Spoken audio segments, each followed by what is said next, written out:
So good afternoon, everybody. Today we have the great pleasure to welcome Professor Sergia Lavagnoliho from the Karman Institute for Fluid Dynamics. He's the head of a research group on aerodynamics of compressors and turbines of gas engines at the Department of Turbomachinery and Propulsion.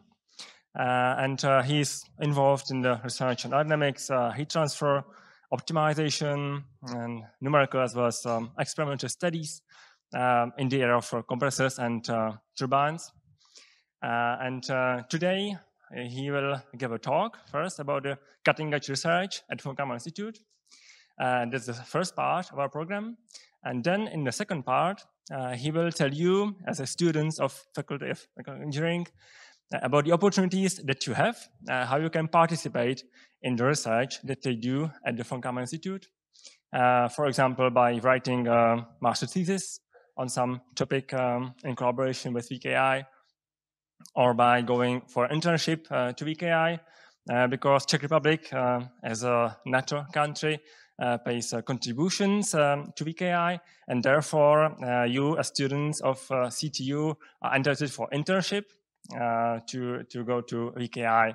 So I'm looking forward to the talk, and please, Sergio, the stage is yours. Thank you, Marek. Can you hear me well before I start? All good? Thank you. So thank you for the introduction, Marek. You already did half of my job by introducing the opportunity to join the Karman Institute for collaborative projects. I anticipate this morning we discuss very cool collaboration activities together, so I please ask you, no matter how boring I'm going to be for the next 40 minutes, so please stay here for the follow-up, because there are some nice opportunities I would like to talk to you about. So the first part of the talk will be about our experience at the Karman Institute in testing high-speed turbines in our high-speed rigs. But I will take the talk, don't expect to be looking at lots of results that we obtain, aerodynamics of high-speed low-pressure turbine. I want to talk today about our experience, how we did it, the issues we face, the mistakes we did, the challenges we had, how we solved them. Sometimes we did not. And I would like to summarize this, our experience on these 5 years long research programs that is about the investigation of high-speed low-pressure turbines that power the gear turbofans of next generation. I don't want to convince you that the gear turbofan is going to be the solution to power high thrust turbofan engines in the future. So we are looking now 2030 onwards, 2050s.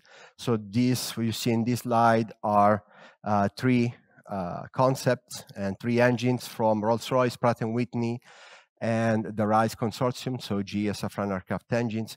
They are different architectures, but they are all powered by a gear turbofan. So it means there is a gearbox between the large fan.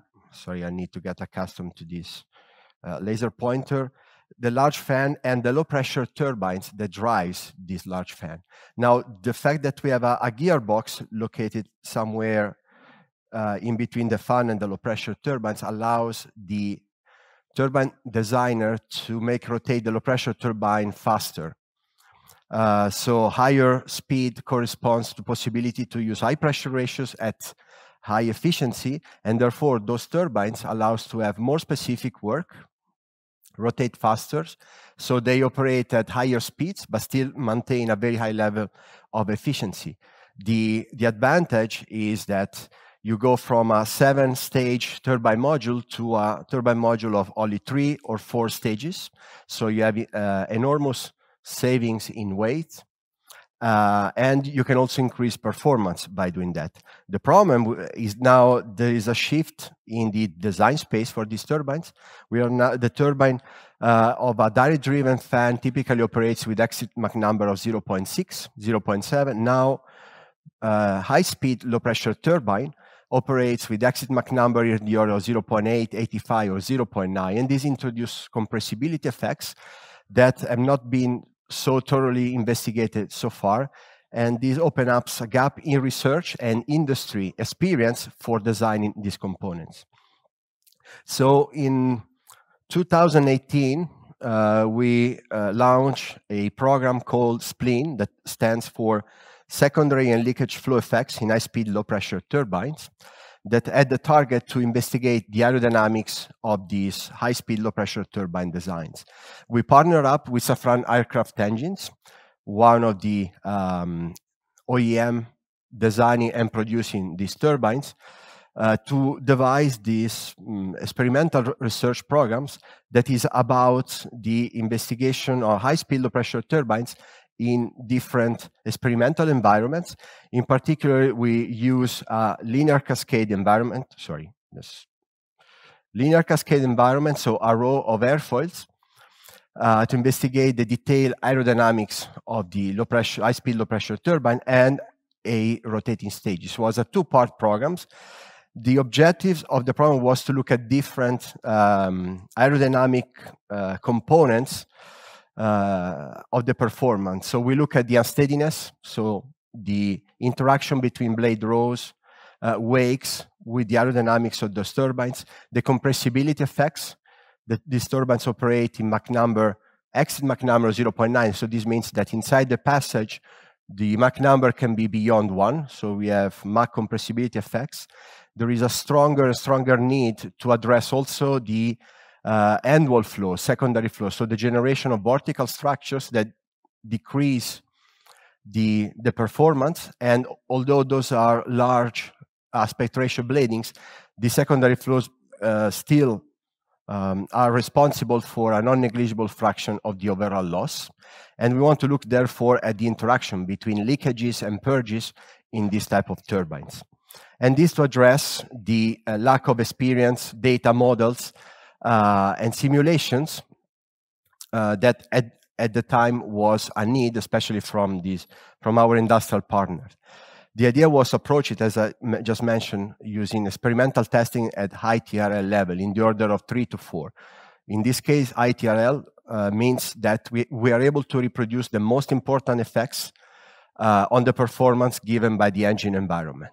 I'm going to address this later on in the discussions. What we are going to see today, as I mentioned, that's not about how we design high-speed, low-pressure turbines. They are better talk for this specialized paper about this. We are going to look how we can design an experiment for the flow physics we are interested in, so to strike the right balance between complexity and expected output. I want to report about our experience testing this type of turbines at engine realistic conditions, the design, the approaches we use, but most importantly, the challenges we have to face. Sometimes those are hidden behind the project objectives, the mistakes we did, and you're going to see many today, and the solution we adopted. Essentially, this share with you the experience on testing high-speed, low-pressure turbines at different TRL levels. I will conclude the talk giving you an overview of the current research we do at the Karman Institute, in particular in the turbine research group. And at that point, I would like you to convince you to stay a bit longer to explain you opportunities that are there to join our team at the Karman Institute in Belgium.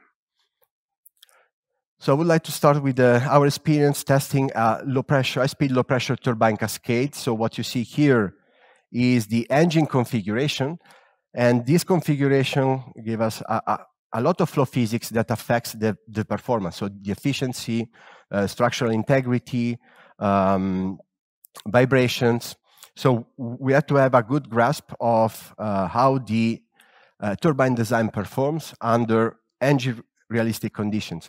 For realistic conditions, I mean the effect of turbulent wakes, transition mechanism. The key to performance in these turbines is typically what happens on the blade suction side.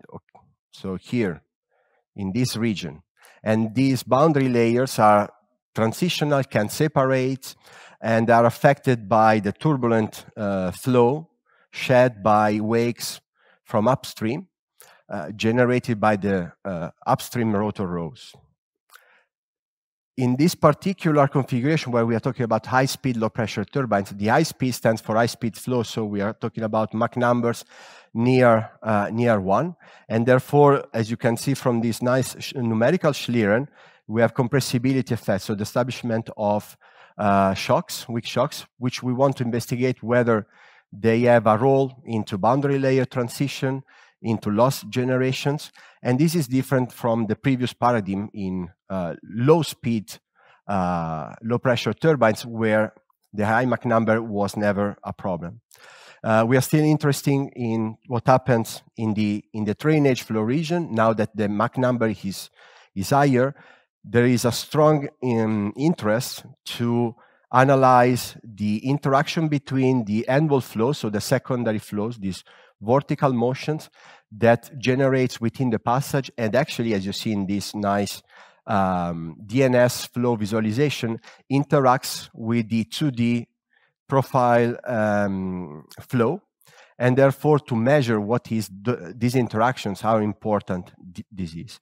So the challenge here was to develop a setup able to reproduce a large part of the flow mechanism I've just shown you.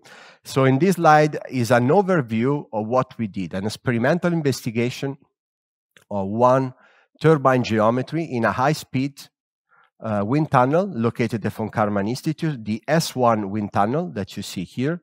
This is a closed-loop wind tunnel. Approximately the size is count about 60 meters, where originally used for aerospace investigations in the traditional test section located here.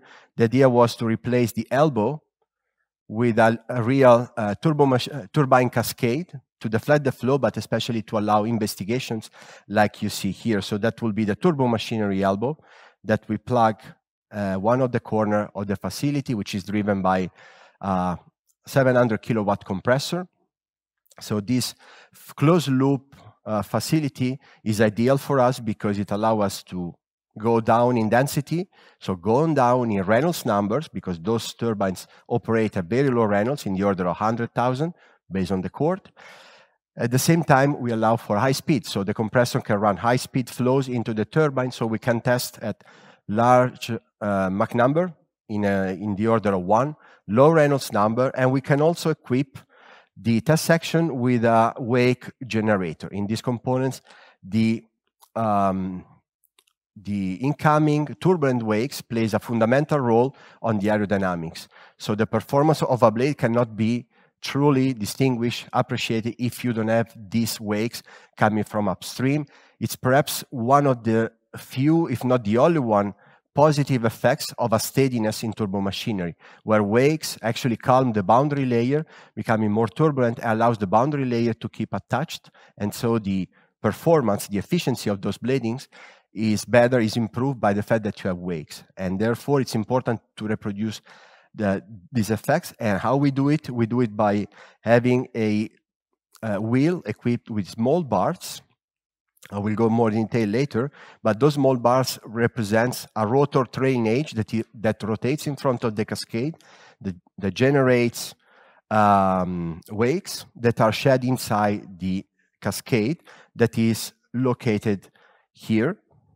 In front of the cascade, we also have a turbulence grid that is used to elevate the free stream turbulence to levels in the order of 2 to 3%, again, representative of the engine configuration. We also went through an entire redesign of the cascade to be able to study 3D flows. Those rigs are typically used to test the cascade at one section, where you really study the aerodynamics of one profile. Here, we wanted to focus on the 3D flows, and in particular, the effect of injecting some purge, some air inside the test section. So here you see all this platform that has been equipped with a cavity that is representative of an engine configuration from which we inject air that goes into the test section. And the idea was to measure the 3D aerodynamics of this blade. I'm going to show you how we did that. So this is what we call the Splint C1 cascade. It's an open test case, so this geometry is publicly available with all the data that you're going to see later on. I just want to say it's been designed for a low Reynolds number, 70K, transsonic exit Mach number, 0.9. That's the exit Mach number. It's has been designed by Safran Aircraft Engine to be representative of their design of the high-speed, low-pressure turbine, in particular of a hub section, so a lower section into the large aspect ratio bladings. It's generally a mild design. There is not large lift. There is small, mild diffusion rate, so the deceleration that the flow sees past the throat of the cascade. So that's what we had to test. What we did, well, the first interesting part is that by contract, by project, we were supposed to test essentially only at nominal flow conditions, those that you see here. We are supposed to test different purge rates, so different injections at the end wall, but that was the nominal point.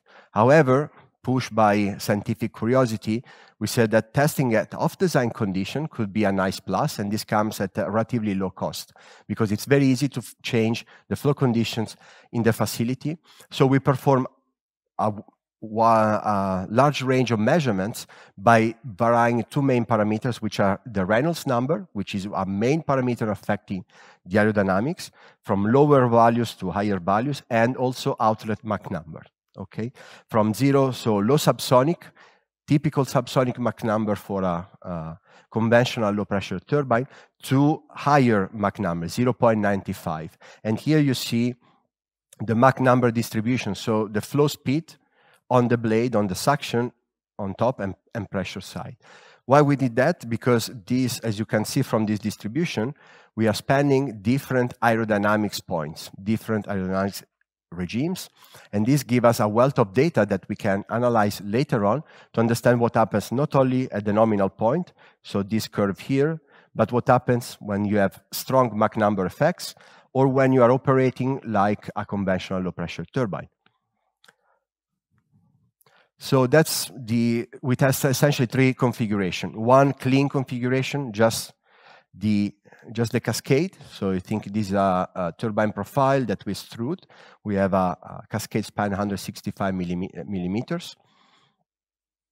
Then we introduce the wake generator. So we test the cascade under the presence of unsteady wakes. And then in a third phase, we introduce the purge flow.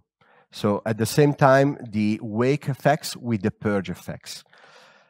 Now, why we didn't do it without the wakes, but with the purge, to try to decouple the effects of purging at the hub with the wakes shed by the wake generator? Because of time constraints and because of priorities from the industrial sponsor, the idea was to test the real configuration, so we did not have time to decouple, although this was proposed. We also took some other shortcuts. But in the end, we decided to stick to three phases that we pursue a different operating condition. That's the real final configurations mounted in the rig. So we have a cascade of 23 airfoils, so relatively large size. We're talking about this size here. With the wake generator mounted in front of the cascade, and with the wake generator including the purge flow, so you have a slot where we inject some air. And this was tested here in the S1 wind tunnel at the Karman Institute. So the first big step for us was deciding how big should be the chord of the cascade. The chord of the cascade of the airfoil sets a lot of parameters that are very important for the quality of the testing. The graph I show you here shows you a trade-off between the size of the airfoils and the operation of the facility. So the facility can operate at a minimum static pressure here, below which you risk the boiling, essentially, the evaporation of the oil in the bearings of the compressor. So this means you risk to damage your bearings. You cannot go below a certain pressure, although this pressure is not really known. The problem is that you really want to test at this pressure, because the Reynolds number is not something you can negotiate here. You cannot say, okay, well, let's test at 200K. instead of 70K because it's easier for me in the lab. You're going to miss entirely the aerodynamics you want to test. So we have to make sure that at the same time we have enough pressure. So you want to increase the pressure, operating pressure, but if you increase the pressure, then for the same Reynolds number, your chord needs to decrease for the same Reynolds. Pressure increase, density increase, the size of the airfoil needs to go down. You see here the trade-off. So we have to choose something in between those two configurations. So small chord, but if the chord is too small, then you cannot instrument. So you have a running facility, a running cascade, but you cannot measure it because it's too small. We are talking about trailing age of a few millimeters. Sorry, of a few tenths of a millimeter. So making it bigger or smaller makes a big difference. It means where you can measure on the suction side, because the blade gets very thin. So if it's smaller and smaller, it means you cannot measure probably half of your blade. So what's the point of making all these tests? So just to give you an order of magnitude, this testing that we are talking about is valued about €1 million. So here the risk when we do this compromise is big because we might build all the cascades, all the instrumentation, place it in the rig, and then you can find out that the rig is not capable of running this configuration. So you can have a complete program failure because you cannot reach the conditions you want. So this trade-off is one important. Also, you don't want to make it too big, for example, because then you have few passages, so your periodicity of the flow becomes worse. And something I can recommend to you is not to work with safran aircraft engines on this. They're going to check every fraction of degrees of mismatch between this passage and the other passage. They want the perfect experiment. So you really would like to stay in this area, but at the same time, you cannot make them too small. So this is to say you have a lot of compromises to be made. And one ultimate challenge is that you might miss completely the point. The facility might not be able to run because you have too much losses at very low Reynolds. So the compressor might not overcome the loss you create, so you cannot test.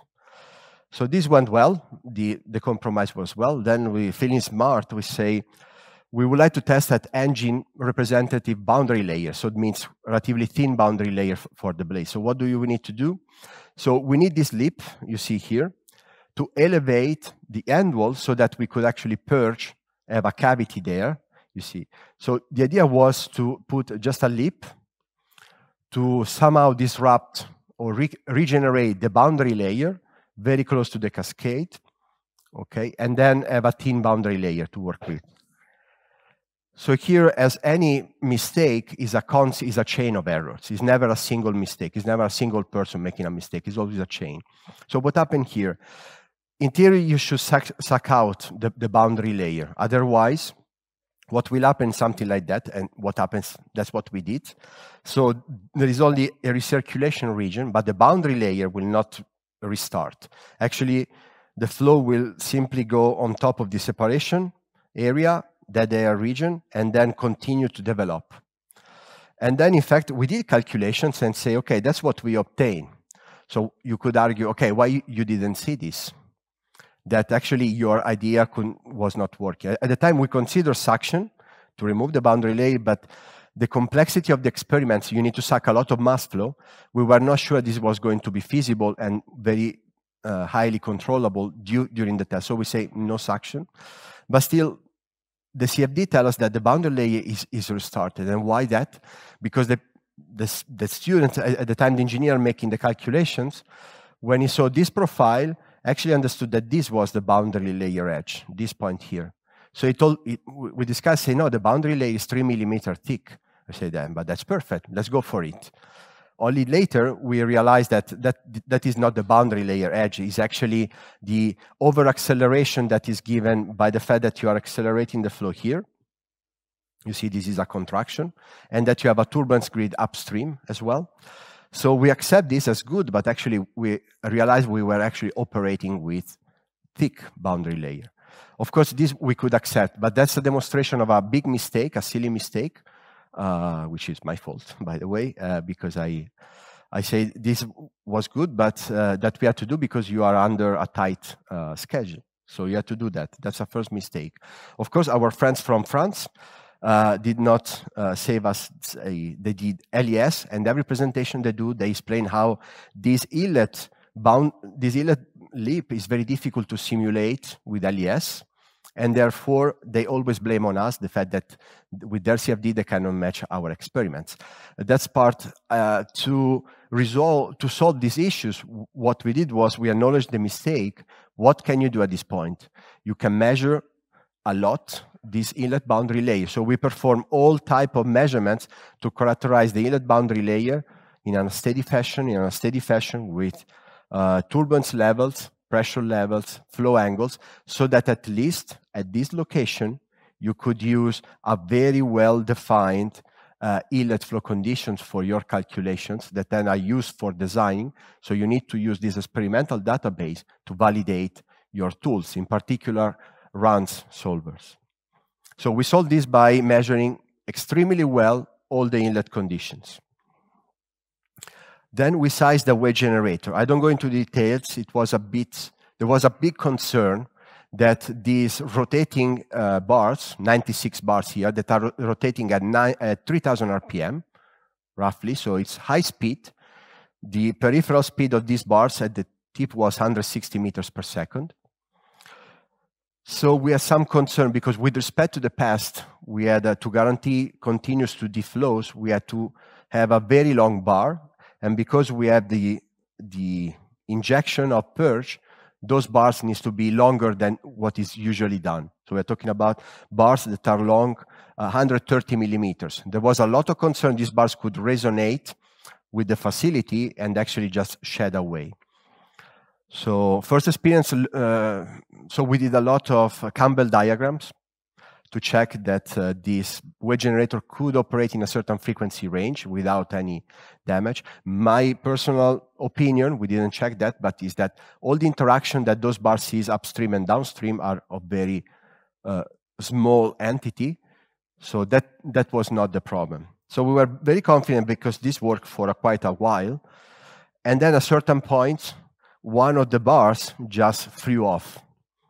So we heard a noise in the lab, we stopped everything, and that's where we found the bar sitting there on the side of the cascade. So what you can get from this, first of all, you say how lucky you are.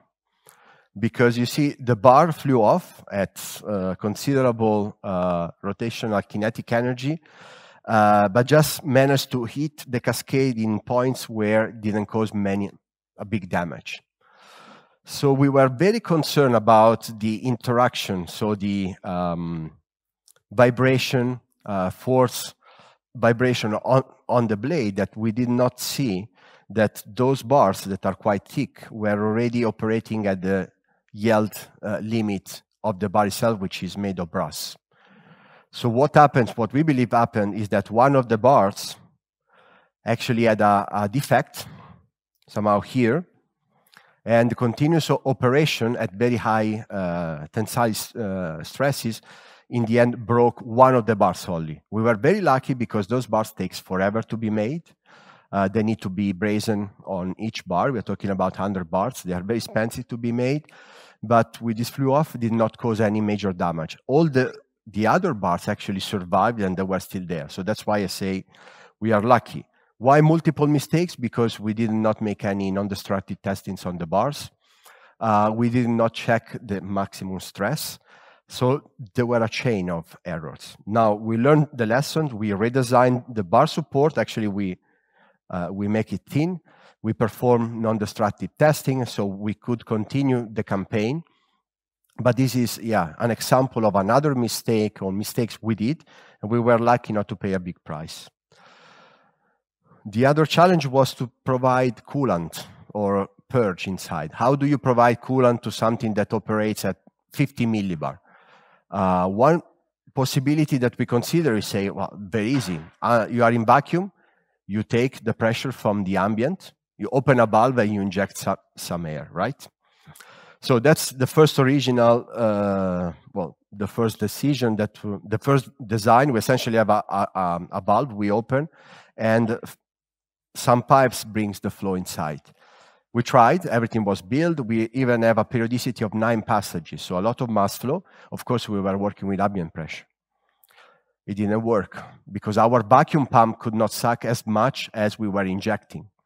It was an old vacuum pump, so it didn't work. So what we had to do is to devise, of course, over the course of 1 week, a solution.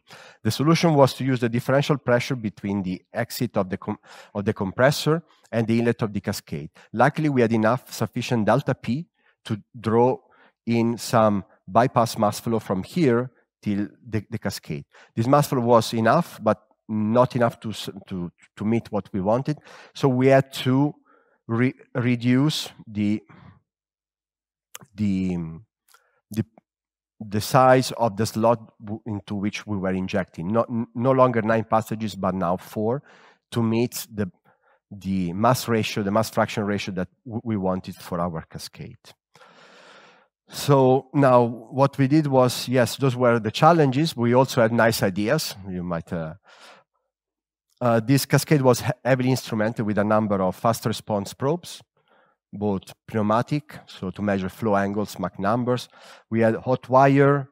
We had a fast response probe equipped with Collide to measure steady flow angles, even turbulence, and a steady total pressures. The nice introduction here was that we had a traversable blade. So we had a big blade that could go up and down inside the test section while we were testing. So the advantage is that if you place, this is a very small section. So we had one section of the blade that is highly instrumented with pressure taps, as you see here, or with fast response pressure sensors, or with hot films. But you can instrument with such density only one section. Then what do? You can just measure one section. The traversable blade allows us to actually scan the entire 2D span just by moving the blade. And this is also an advantage because you measure the different flow with the same sensors. You have, even if the calibration is off, you are measuring the same flow. You are measuring the flow with same sensors. So this was a big plus. So we could scan the entire 2D field and not only one section. Problems are not over. At high Mach number, when you stick a probe downstream, and this probe cannot be made as small as you want it to be, so we are talking about probe with a stem of roughly 4 millimeters, with a head that is very small. The head is 2 millimeters, but the stem has a size of 4 millimeters. At Mach 0.9 or 0.95, this creates blockage and a strong interaction with the blade. So think that in a low pressure turbine, these blade loads that you see here is what you want to measure, is exactly what drives the aerodynamics. Now, when we stick the probe and we move it around, you see we go from the black dot, that's what you would like to measure, but with the probe in, we were measuring on the blade a different load, and this changed the aerodynamics. So we had to go through a correction procedure to do that. So we had to vary the blade loading, so to increase the pressure ratio, to be able to compensate for this decrease of blade load and to regenerate something similar to the black curve. So this to say, transsonic is not a good regime, it's always difficult, and there is just that much that you can do, because in our rig, we don't have an open test section, so we need to go down with L probes that generates blockage with respect to a needle probe. So this is another problem. The 5-volt probes do not measure essentially the correct flow angles and speed. There is some blockage, some effects, and also the probe itself is deemed to give you some skewed factors. Here you see a comparison between 5-volt probe, PIV measurements that we did, and CFD, runs, 3D runs CFD. As you can see, there is a better agreement between runs and PIV, because PIV is non-intrusive. So the interaction of a 5-volt probe in a transsonic flows is large, and you need to be extremely careful of the conclusion you draw, especially when you do a comparison with the CFD, that is your tool that you want to validate. You also need to know what are the limitations of your experimental methods. And sometimes, you know, you don't want to admit that you have a problem in your rig, or there is an issue of interaction that you cannot avoid, so you don't talk about that, and therefore the designer with the CFD tools think that something is wrong with the CFD, which is the case, of course, but not in this, for this aspect. Something that we consider at the time is the fact that those small holes that you use to measure the pressure along the airfoil can actually induce transition and turbulence flows exactly where you want to measure what the flow does here. So these are an example from the literature that can show you essentially how these holes, these small holes for measuring the pressure, can actually trigger transition. These are an example. So in our case, we didn't have an optical access. So what we did was to move to measure with a 5-volt probe if we were measuring the same loss, right at the location where we had the taps. And this to prove that those taps were not inducing a big effect on the airfoil, something that you need to take into account. Again, is an effect that if you design all your instrumentation and then you find out these taps, the flow becomes turbulent, then your experiments is not that good. It doesn't tell you anything, actually, of what you want to really study. Another important aspect when you tested this low Reynolds and this high Mach is the stability of the rig. So if you're during those very long traverses where you move the probe around, your Mach number varies by 0.02, or your Reynolds drops by 5%, it must be small, but actually you are measuring different performance. And here we are testing, consider we are testing 10 hours per day. Okay, so the risk to include in your results an effect of the stability of the operating condition inside. That's why we place a lot of attention to stabilize the flow at the right condition. Here we demonstrated our conditions were well controlled with a Gaussian distribution. And this is important to have confidence in your results, okay? The other aspect I want to, on the uncertainty, as we've seen before, the 5-volt probe. So I have a PhD students we are cooperating, he was doing LES of this test case. And then he shows me, look, yeah, you see, Sergio, yeah, those are your experimental data, and that's how good my CFD can actually fall on top of your dots. Please note that the dots are as small as possible. Contrary, typically, there are some dots that are very big as the uncertainty. Here, they're making small. So I would say, by looking at that, the agreement is rather good. The problem is that that's not the full picture. So the message to use that be careful about what you consider a good match is actually the LES, in this case, matching the physics of the experiments. I don't know. In some cases, when I look at the wakes, we measure downstream, total pressure wakes. I would say for some cases, yes. For some other cases, actually 0.8 case, if you look at the distribution, is the best case.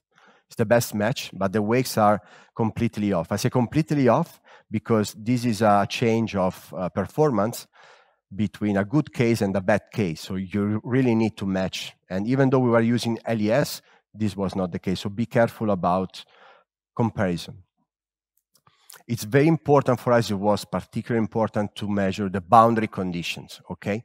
To give no reason, no excuse to the simulations engineers to blame the experiments or to blame something that is unknown. If you have all the boundary conditions correct, then whatever is missing from the experiment is because it's the modeling that you do in your CFD, in your design tool. So we spend a lot of time, months, to measure correctly or quasi-correctly the turbulence intensity at the inlet of the cascade, to measure the effect of the turbulence grid that we use.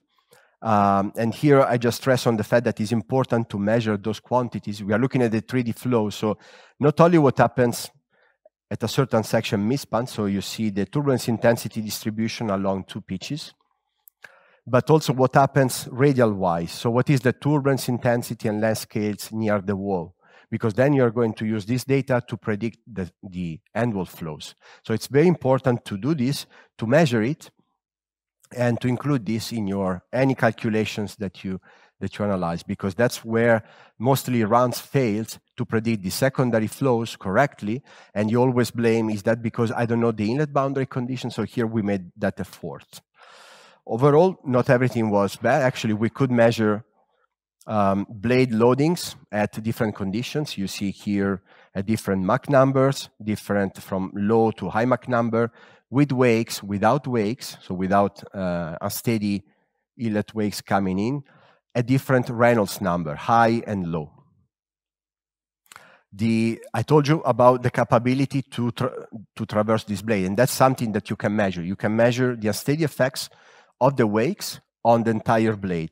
What you see here are hot films, so quasi-shear stress measurements on the blade as a function of the blade passage. So as the wake moves one period, so the bar moves one pitch, we measure the variation of the skewness of our measurements. And in this case, we measure the fluctuations of static pressure on the wall. And this is important really to validate and to know what is the status of the boundary layer on your blade as a function of the wake, of the turbulent wake sweeping the blade suction side. Here we did it with a fast response pressure probe located downstream, where we could measure quasi-turbulence intensity, so the turbulence of the flow coming out of the cascade, and the pressure loss that is generated. The time-wise, again, is the movement of one bar, so as one wake goes through the cascade. So it was not only that, it was not only these boring measurements, we also had a lot of fun with some complementary measurement of particle image velocimetry, both on the cascade plane and to the downstream. And we also performed there, for us, a first time, a background-oriented Schlieren time result. So here we are looking at, you see this density gradient at Mach 1 that generates on the suction side. So there is the formation of a weak shock that oscillates on the blade, and this we could do it just placing a paper of dotted of points on the other side of the cascade. So we could have also time to do some complementary measurement. All these measurements that you see here have been performed over 15 days, no more than that, because we didn't have the rig time. So now I would like just to introduce what we did for the turbine stage. So that was one part. In parallel, we were working to measure a full turbine stage representative of high-speed, low-pressure turbine, not the same design we've seen before. So the target was to test something like that in our turbine rig at the Karman Institute. So TRL for testing, where we now address the impact of more complex flow physics. Here we are talking about the effects of rotation, the radial pressure gradients given by the fact that you have an annular configuration, something we didn't have in the cascade. So we have the real boundary layers as they develop along the machine, something that you've seen how difficult it was to control in the cascade. Correct turbulence levels, as the turbulence, free stream turbulence, and the turbulence is generated by the test article itself. So you don't have to simulate that. You don't have to produce that. Is given by the fact that you use realistic environment. And all of these at the right Reynolds and Mach number and rotational speeds. So that's what we wanted to study there in more particular attention. The impact of the generation of the secondary flow, so these vertical motions through your machine, the impact of leakages on top of the blade. You have a leakage here, you have injection of fluid coming from the cavities as a kind of byproduct of leakages that you have underneath the blade roots. On top, we could study the unsteady stator-rotor interaction, because the rotor here is rotating, so the interaction between the vane and the rotor are replicated in these experiments. What you see here is the final rotor row that we designed together with a Safran aircraft engine. We manufacture, instrument, and place in the test section of our rig. How long do I have, Marek? Just not to bore you down. Okay, just 5 minutes.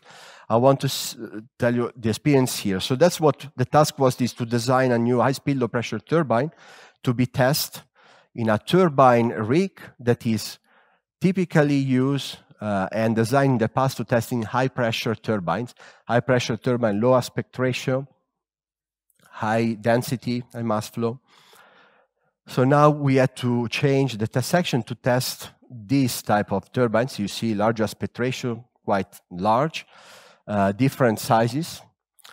So we we had to readapt this rig, which is a compression tube that operates in blow-down mode. So this facility is very nice because it allows you to test a large-scale turbine at a fraction of the cost you would need to incur if you want to test this in a continuous manner, having plants in the order of 4 to 5 megawatt. Here, the facility, what it does to reproduce is to blow down hot air, 500 Kelvin typically, at high pressure, 2-3 bars. Through the section, we use a cylinder with a piston that can go back and forward. So the piston here is moved by high pressure air, typically 200 bars, that actually push the piston to move forward. The valve here, this cylinder is closed, so the air is compressed quasi-isentropically, is warm up, so it's a isentropic compression. When we reach the pressure level we want, we open quickly this valve in the order opening time of 100 milliseconds. Hot flow goes through the cascade. The then is collected by a dump tank downstream of the cascade. So with this arrangement is nice because you can independently change the Reynolds number by varying the pressure which you open, so you vary the density.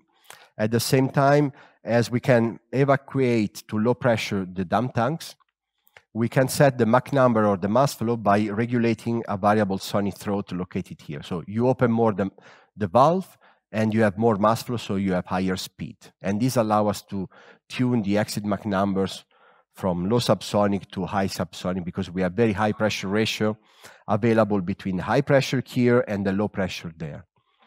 And this comes at a fraction of the cost because the most expensive component is the rotating module. The rest is just a couple of reservoirs. So that's a typical testing evolution. Tests last in the order of half a second. So that's a constraint on us. All the instrumentation needs to be extremely fast to resolve, first of all, this transient, the transient of the rig, and the transient of the moving rotor. We are talking about a frequency, blade passing frequencies in the order of 5 to 10 kilohertz. So that was the design, the test article we designed with Safran Aircraft Engines, integrating not only the knowledge of the company into the design of these components, but also our knowledge to integrate into our test rig. You cannot do whatever you want. We were limited by the size of the channel, how much mass flow we can push. So while the engine could have been something like that in the rig, we had to scale it down slightly. So to test nearly scale 1-to-1, but nearly. So we had to take this into account. So there was a lot of processing design to scale down the real engine aerodynamics to something. So the question is, that's what you have to test. That's your engine design. Everything is okay. But what if you cannot scale 1-to-1? How do you scale the aerodynamics if you just reduce the span? So that's what we did. We also came up with the idea to have a CFD-friendly turbine. So we had 96 and 96 blades. And this because the idea is that actually also this should be an open test case. And it will be soon. One trade-off we had to do, we planned to test with a second stage downstream. But the focus was the rotor. So we decided to remove this third row. It was too complex. And measuring here will be nearly impossible with accuracy. And the flow downstream of our stage will have been too high speed. So we decided to remove that. So that's one of the compromises we had to make. Overall, we had to redesign the entire rig to comply with this new turbine stage. So larger spans than before. We had to check the capacity of the flow. Typically, with respect to high pressure turbine, this was high capacity because the density is lower now. So we were not sure we could fit everything here. That's the limitation of our rig. The other problem, we had to cool or to inject air not only in this cavity, but also in the other cavity downstream. But you should think that our rig can move open, and we have no access of lines from this side. So we had to pass our cooling from the dynamic interface. So we had a dynamic seal that close, and then cooling air passed there inside, goes through this strut downstream, and then goes inside this cavity. Didn't work well. So we had a big issue because the problem, the facility is limited by the capacity of the tanks downstream. Before they get the variable sonic throat that we have gets unchoked. So think about the vacuum tank is under vacuum and we start blowing pressurized air. The pressure in this tank actually goes up. And if it goes up to a point where the pressure ratio between downstream of the turbine and in the tank is below or above the critical, below the critical pressure ratio, our variable sonic throat unchokes. And this for us means the end of the test. So we had a big unknown about the fact that, as you see here, after 400 milliseconds, the pressure starts to rise, as you see here in these colorful plots. And this is because we actually got unchoking of the variable sonic throat. This means the end of the test. And so we looked into that. So we did some preliminary calculation to demonstrate that we could test within a given time frame. You need at least 200 milliseconds, because what is not shown here, but during the test, if you want to measure the entire 2D, 3D aerodynamics, you have to move probes during the test. So during our 300 milliseconds test, we move probes in the pitchwise direction to be able to cover the entire pitch. And if your delta T, your window is too short, then your test is actually affected. Actually, you cannot test. So this was a big unknown for us. Luckily, or actually, we demonstrated our preliminary calculations were correct, so we are at the limit of what we could test. And there is no escape from that. The only thing that we could have done is replace these tanks with something bigger, which was not on the table. So for this, we did some detailed calculations. So for example, here you see a nice runs calculation of the entire facility downstream of the stage.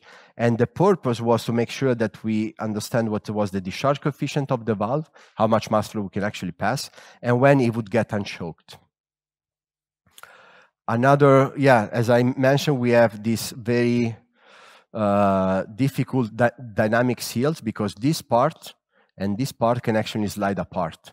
So to bring cooling from a tank here to this cavity downstream, we had to pass through a dynamic seal. As you might expect, it did not work, in fact. So the section was heavily instrumented, in particular on the planes upstream, downstream of the vane and downstream of the rotor. And in particular, the cavities were highly instrumented. We want to look at the cavity flows, which are very important because they tell us what happens here and what type of ingress-egress mechanism, so what mass transfer you have between the mainstream and the cavity, and this is very important for performance.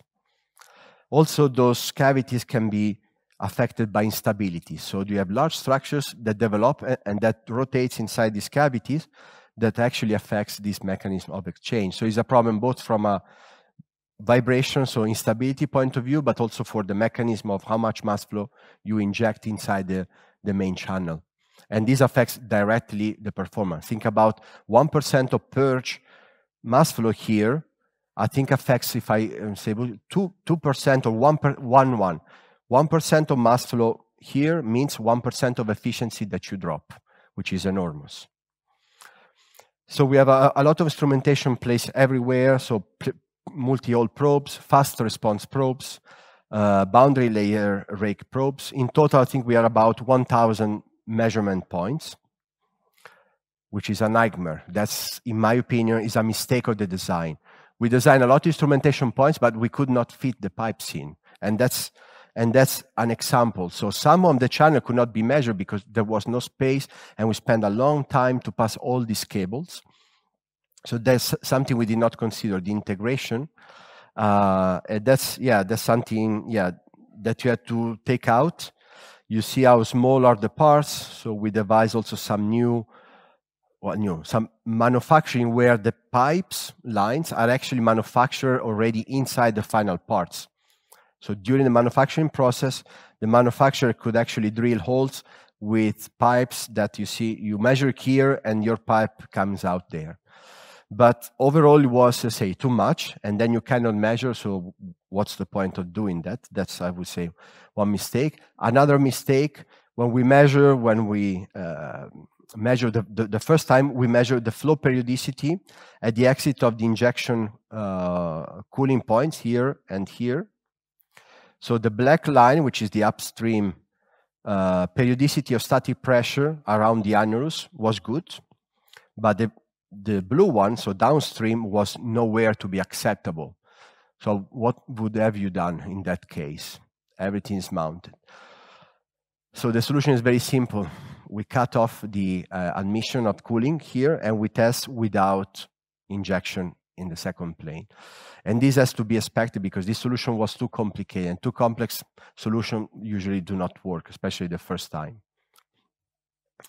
So we did all these efforts, okay, 1,000 measurement points, a full turbine stage mounted, and we only had 3 months to test because then the rig was no longer available. Then the compressor guys that had to use the another rig. So we had only 3 months, and of course, when you test only 3 months, what happens? A lot of troubles. So think about 3 months to test to make say more than 100 tests in our rig. So the first time what happens is that we use a compressor, compressed air at 40 bars to drive our turbine here. So we use that to accelerate the turbine to the nominal speed. So this consumes quite a bit of air. We are talking about many kilograms per second. So we need a 40-bar compressor to run. That, of course, decided to fail exactly during those 3 months. You see here, we had to replace quickly with a rental compression station. And of course, the replacement failed as well. Also, the oil circuit is failed. And you say, okay, now this works properly, we can test. No, we had another big issue during 3 months. That's what happened. So the piston that slides inside the facility has a safety bulb, which we call umbrella because it looks like an umbrella, and can actually slide back and forth depending to adjust the pressure difference between upstream and downstream of the piston. So what happens that the base of the support of this umbrella failed, is probably fatigue. So we had this umbrella running into the tube. Luckily did not enter here inside the test section, stop there. You see there a student tried to collect all the parts. That's the tube, which is completely, well, is a very smooth tube to make slide the piston. So we had another downtime. So that was very tough time to be able to complete the test campaign, which we did successfully in the end, measuring nearly almost the measurements we want to take. We plan to take. These are an example of something successful. So that's the vane blade load distribution, Mach number distributions, comparing the CFD, the original CFD, and the measured points at different position along the vane, so here. And that's pressure and temperature distribution we measure on top of the rotating shroud, and you see the comparison with the first CFD. So this gives confidence that the measurements we did were also of quality. We could traverse the probes downstream of the vane, downstream of the rotor. So we could successfully measure that, not only steady state, but only time results. So here we are looking at measurements of the flow field as one blade rotor moves. Okay, so these are time result measurements. We compare against CFD, and these allow us to validate the prediction of the secondary flows, for example, from the CFD, which give us an insight how the purge flows, the leakage flows, interacts with the secondary flows here, so with this intertwining between injection air and vertical motions that is generated at the base of the rotor. So we could also measure these famous instabilities. We actually had them located here with fast response pressure sensors.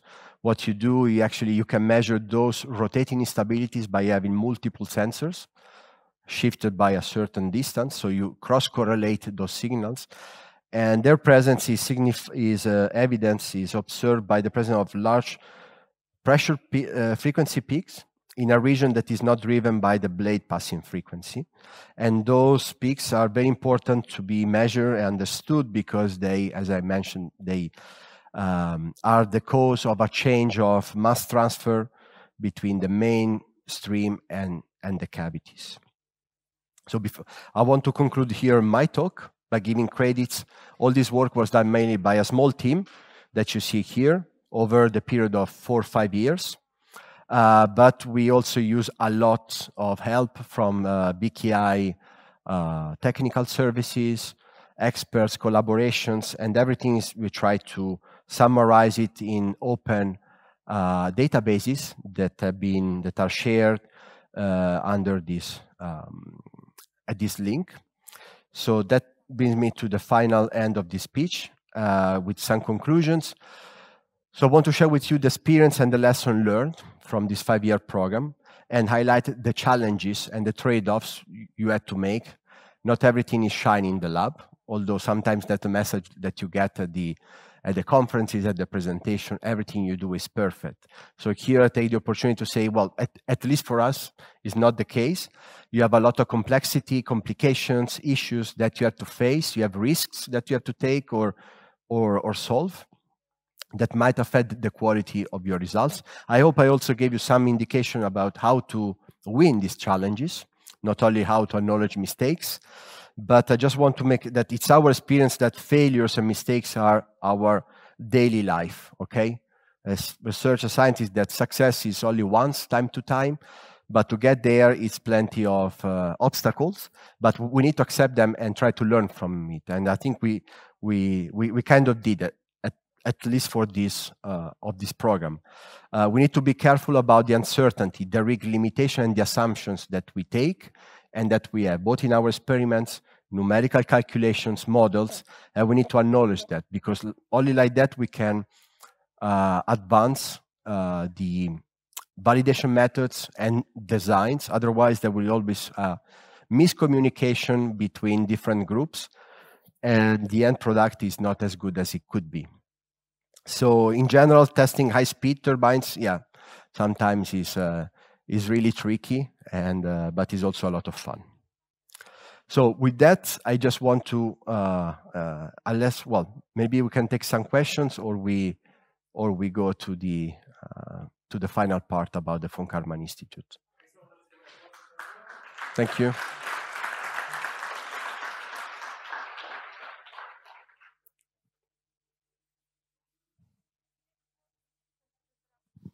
So are there any questions about the talk? If you have a question, I will give you the microphone so that you can be heard.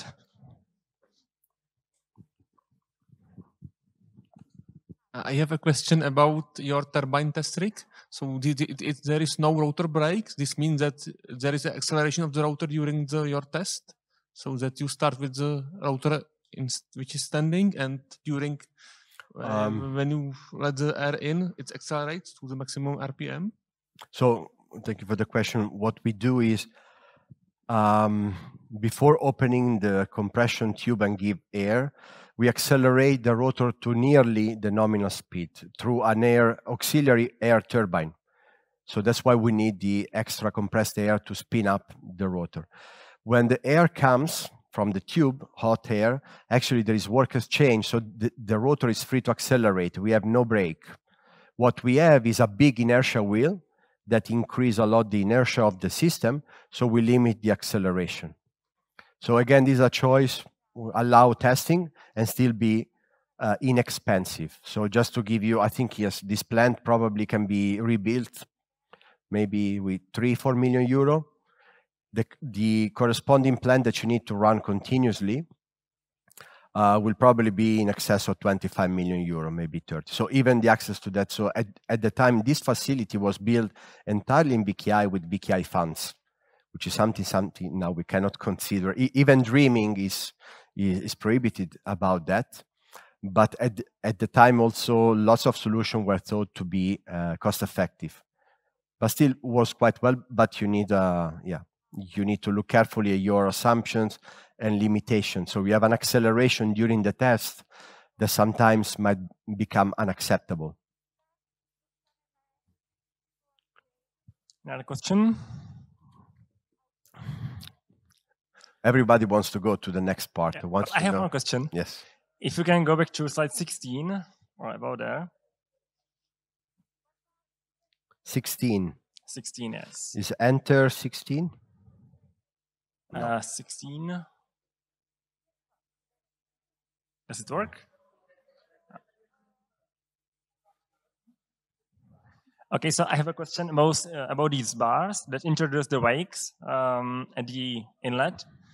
I assume that for construction reasons, it's easier to make them attached on this wheel rather than to move them horizontally in a transitory motion, which would be more accurate, I would say, because this way you introduce, you lose a bit the periodicity, right, at the different passages, because the bars are not facing exactly, not exactly aligned with the leading edge and the other blades. So if you can comment, have you investigated what is the effect of the difference between having the bars on the wheel rotating versus translating them in this way? Okay, from an experimental point of view, just want to motivate the choice of a high-speed wake generator is to be able to reproduce the velocity triangles of the wakes. When you use what they call squirrel cage, so tangentially translating bars, you cannot go high in speed. This wake generator is rotating under 60 meters per second, so you have the correct velocity triangle, so how the wake enters into the passage and interact with the blade. In other rigs, even high-speed rigs, but they use the squirrel cage, so they go tangentially, but their peripheral speed is much lower, so you have doubts about, well, your flow coefficient or the velocity triangles is not respected. So that's the compromise we decide to have in this facility, so to go high speed. Now, this was originally thought to have the right wake entering at a section at a certain span, so mid-span. Now, for 3D measurements like we did, that's a bit of a limitation, okay?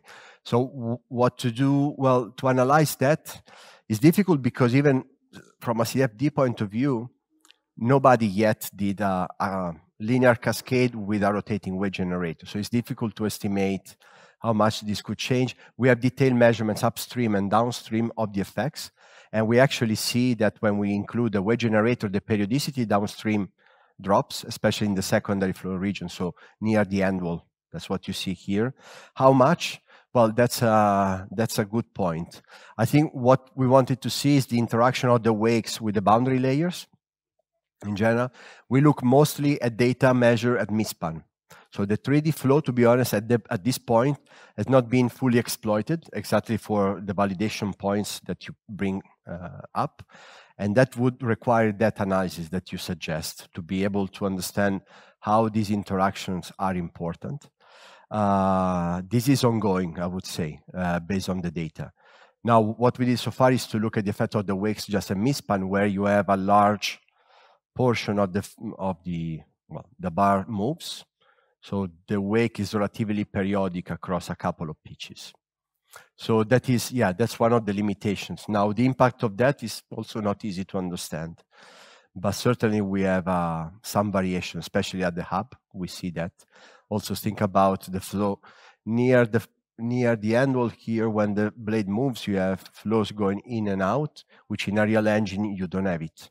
So you have a strong interaction with the flow that then goes to the downstream. So there are many things that needs to be checked. What we did, just to conclude my answer, is we measure correctly, or a lot. We detailed near the end wall to characterize really what was the flow downstream of this wake generator.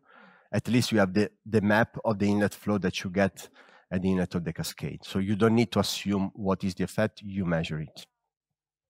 Okay, thank you. Any other questions? When we are at the wakes, I wanted to ask you, I never asked, how much does the wake generator change the actual incidence you get at the blades? At this flow condition, we are talking about a few degrees. Degrees, yes. Yes, I mean, with wakes and without wakes, the flow incidence, because actually you exchange work between the fluid and the bars. And this leads to, when you have a change of momentum, you have a drag of the brace. So the momentum balance gives you a few degrees. We have models to predict that, but at these speeds, what is not shown here, which is very interesting, at those speeds, the bar generates an inlet Mach number of 0.85. So on those bars, they're actually transsonics and we have shocks, which is a problem, especially for your numerical tools when you don't know how to treat the shock. And this led in some cases to issues of convergence and stability because of this condition. So the fact that now the wave generator is transonic was not, well, it had to be expected because those are simple velocity triangles, but we did not consider that, so that's an additional complication. But yes, to answer your question, yes, we are talking about a few degrees that we have to take into account. The facility is equipped, as you know very well, with a system to rotate easily the entire cascade, so we can adapt quickly the incidence, because you would like always to operate at always the same incidence with or without wave generator to be able to compare results. Okay, maybe a last question.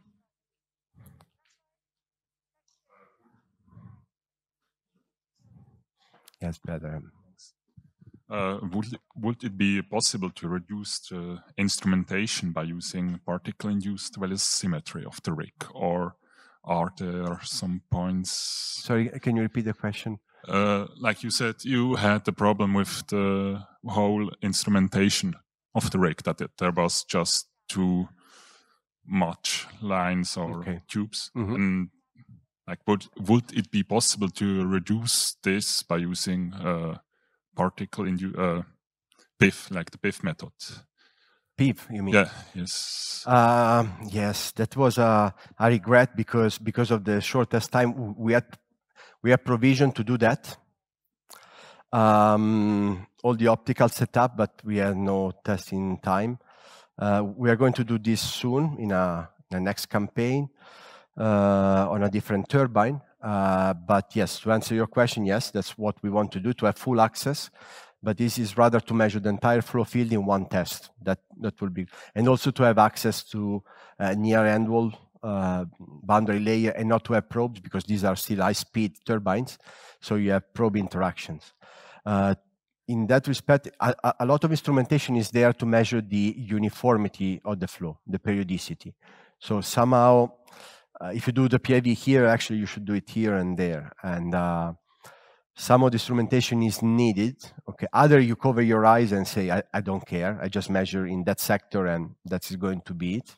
Or you want to know what is the flow, the annulus flow periodicity. This is important if your target is the measurements of the efficiency. So efficiency of this machine depends on the entire annulus.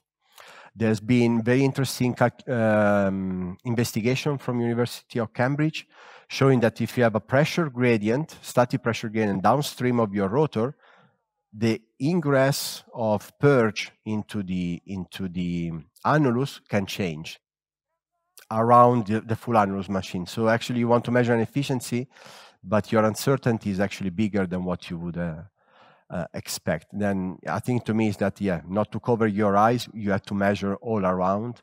Then you can cover the results, but you still need to measure there. Okay, so thank you for a very nice talk. I appreciate this concept that you presented the challenges and the mistake that you made. That you didn't just present some nice shiny results. It's very attractive, I think. And now if you could share with us the opportunities for the students, how to participate. Yeah, because I guess after all this presentation, all of you are wondering, how can we join this wonderful team? Well, it's easier than you think. You need to convince your supervisor, but we have opportunities to work at the Karman Institute. Here, I just show you a bit what we do in the turbine research group. This is not representative of the entire institute. That's the most important part, but a part of the institute. Okay, it's the best group, but still is not fully representative. We work for technologies related to propulsion and aviation in particular. You see those two engines there.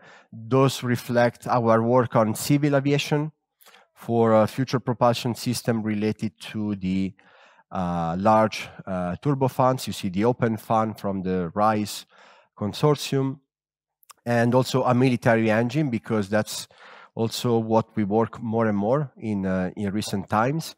So despite the military aspect of the project, military turbines offer opportunity to work at higher Mach numbers because they need to be more compact, higher pressure ratio.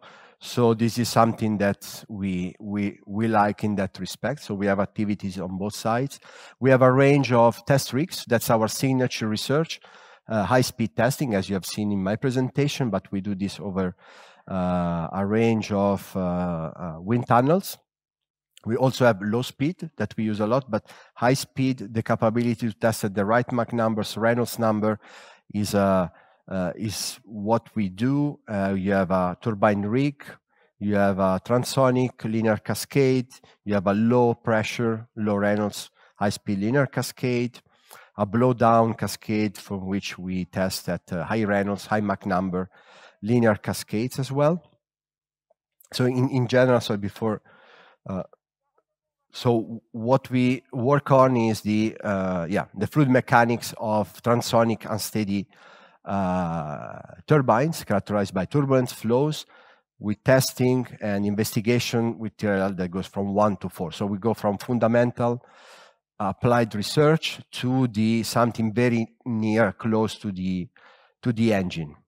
And this always is not just to is to be able to replicate the physics that really drives the performance, and that's what we need to we want to investigate. So sometimes you have to go to that high speed if you want to measure, for example, transsonic turbine drainage flows, or you see there a picture is a steady Schlieren acquired at 200 kilohertz of a linear cascade we are testing on the bottom right here. We have another important part of what we do is the development of instrumentation. We recently developed self-aligning focusing Schlieren. So here you see a picture of a vortex street, von Karman vortex street of a drainage. It doesn't look like, but this is a turbine drainage. It is actually this drainage here, shedding with some shock interaction. This 200 kilohertz sampling frequency. And the Schlieren setup is actually much simpler than what you're used to see. And this also allows you to be focusing. So that's an example of possibility to develop measurement techniques, which include probes, specific probes for flows. That's part of the important part of what we do. We don't just do testing. We actually do, we use other methods, numerical methods. You see here what the group produced. DNS calculations of the blade you have seen before, the spleen cascade, that's a low speed version, DNS calculations. This is actually useful for us to understand what are the transition mechanisms, what are the instabilities. So these are coupling methods to go to the objective, which is to model and understand the flow physics so that we can actually understand something that drives future designs or improvement of this technology. We use routinely runs, U-runs to investigate the flow field and also to drive the design of our experiments. And here someone in this room will recognize this nice picture. So that's how we simulate the effect of high incidence on our high-speed linear cascade. Will it work? How much losses we will generate? So we have projects in that respect. We also would like to work more and more towards data-driven design and modeling for turbine flows. You see an example of a blade generator based on a Kolmogorov-Arnold neural network that give us a rapid design based on being trained on over 30,000 turbine designs. Nowadays, big data is more and more available. We can generate this database using mostly CFD or numerical methods. So the purpose of the group is to look into that and try to leverage these methods to improve our design tools and explore cool physics. For example, link the generation of secondary flows to loss. And here you see application of a very cool vortex detection algorithm done in collaboration with someone in this room, actually done exclusively by someone in the room, that allow us to identify these big vortex cores, and then we can associate them to a certain performance parameter. So the idea will be to investigate this type of flows, 3D flows, and link them to design and design understanding using big data. So a lot of 3D turbine blade designs. The other topic that is of interest these days is turbine drainage flows. So we would like to use CFD testing at high speed to model or understand what's going on in turbine drainages when we go supersonics. And this is something done in the past, but still require a lot of attention, and the aerodynamics is very cool. I talk about BKI. What is BKI?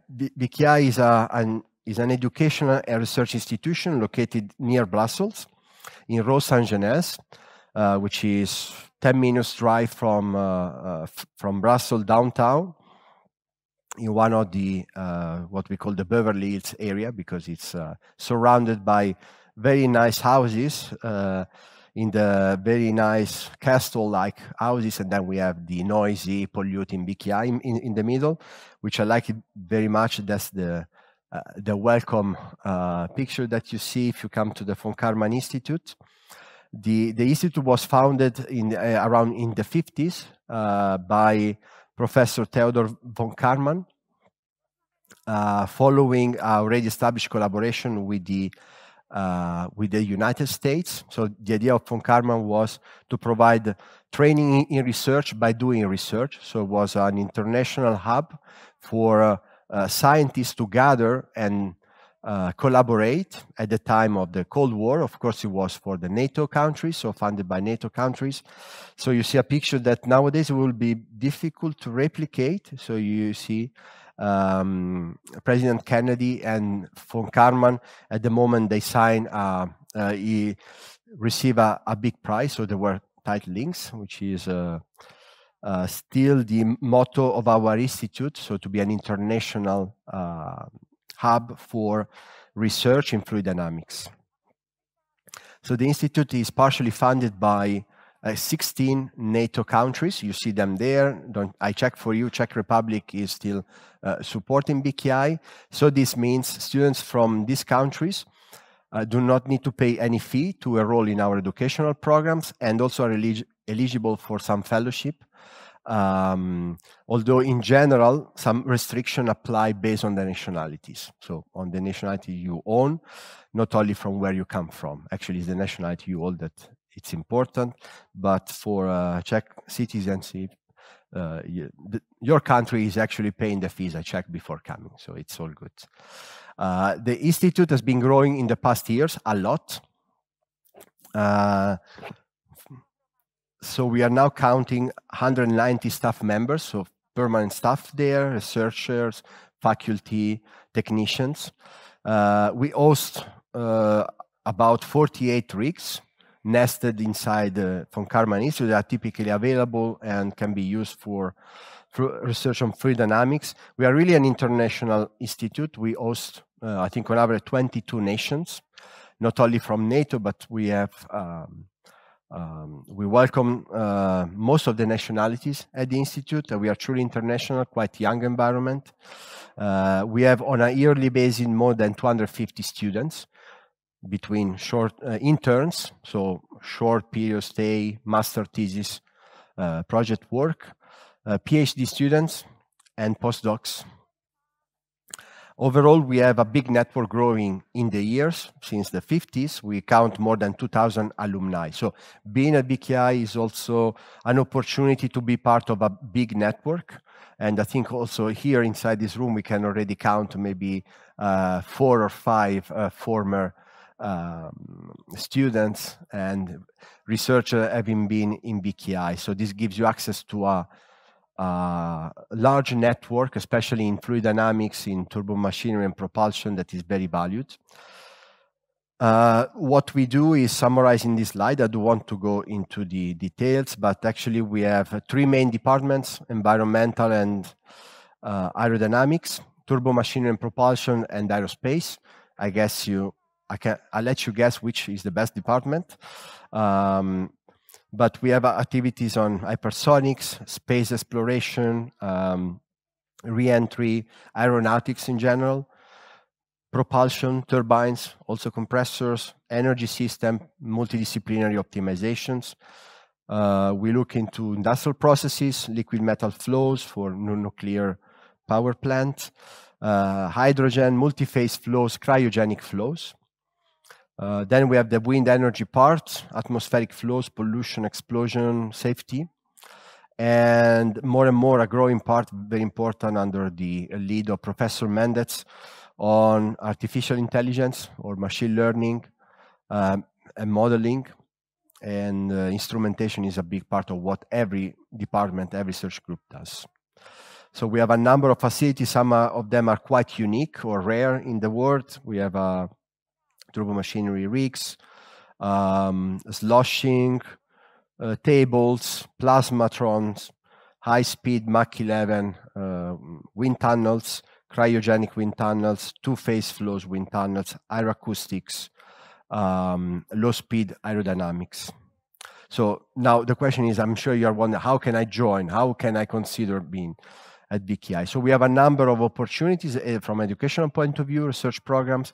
We have our famous lecture series, so where we have a series of talks about a common topic that typically lasts from 3 to 5 days. So typically you can be an invited speaker, or you could join and participate to these conference events that aim at setting the state of the art on a specific topic. From education point of view, we offer a short training program, which typically lasts between 3 to 6 months. So where you come to the Karman Institute to perform your final master thesis, or you could be a visiting PhD for a short period of time. We have then our signature program, which is the Research Master, is a master after master on fluid dynamics, lasting 9 months from October to June.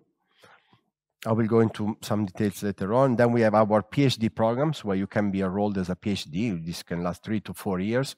You are enrolled in another university, because it's not a university, so you need an affiliation. Is a university anywhere that will grant you the PhD title. You can be a postdoc. We have postdoc positions, last 1 to 2 years. Short training program is that we are enrolled university students in engineering, physics, and mathematics, and we assign them with research projects. So it can be typically your master thesis work in collaboration with your home university. So this is a short training program. It can be also used as for visiting or collaborative PhD students. You can come as a visiting PhD for a period of time. The good part is that you, as NATO citizens from a founding country, you have no tuition fees, and you can have, VKI can make you available some fellowships. In particular here, I can say that as far as it goes, you are covered for the entire duration of your studies. We are talking about 300-400 euros per month. We also welcome a lot of students coming with their Erasmus fellowship. So these are an opportunities. Applications are all open all through the year, so there is no preferred time, and that's an opportunity to collaborate. There is the Research Master. There you are affiliated with the Karman Institute. You go for a master after master, accredited, so you got 60 credits. It lasts 9 months, and is a combination of coursework, so you have exams, and a project work. 30 credits and 30 credits. Both of them are difficult. There is no time, so it's a challenging program, but it's very rewarding. And we welcome students with a master, with a bachelor and a master of science degree. So it's a master after master. And there you could have, you could choose your program of interest, so the department where you want to be, and the project is going to be a fit with your interest and the priority set by the faculty. So you're going to be followed by the faculty, other researchers. It's a unique opportunity, and this master, I can say, is very well valued by industry and also by higher institutions in the academia, especially in fluid dynamics, is highly recognized. So yes, at times, and for us, at times it could be introductory to the PhD program. This is something where you could be keep be working. Of course, as it's fully funded. It's a master after master where you receive a monthly fellowship. Is not as much as I would like to be, but is in the order of 1,200 euros per month. So that will be the end. So I introduce you these programs. Then we have the PhD programs, but the PhD are more related to available fundings, and then we can open positions. And of course, one can apply, or we can establish a collaborative PhD. So now, if you are interested, or there will be more curiosity about these programs, I will be happy to answer more detailed questions. And I also want to say that, yeah, this morning we discussed many opportunities for collaboration. So maybe some of you is interested. There could be opportunities to work on very cool topics in the near future. So thank you for the attention, and yes, thank you for not falling asleep at late this time. Thank you. So thank you very much, Sergio.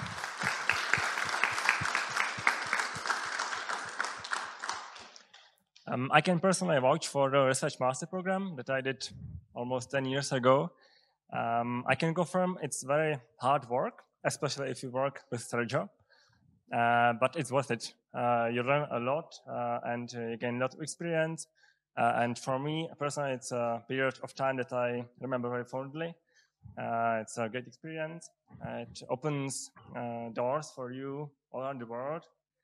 So my classmates are, for example, at Safran Engines, at NASA, at Rolls-Royce. So if you have high ambitions, if you want to conquer the world, then this is the program that you should participate in. If you are looking for a vacation, not so much probably. So do you have any questions?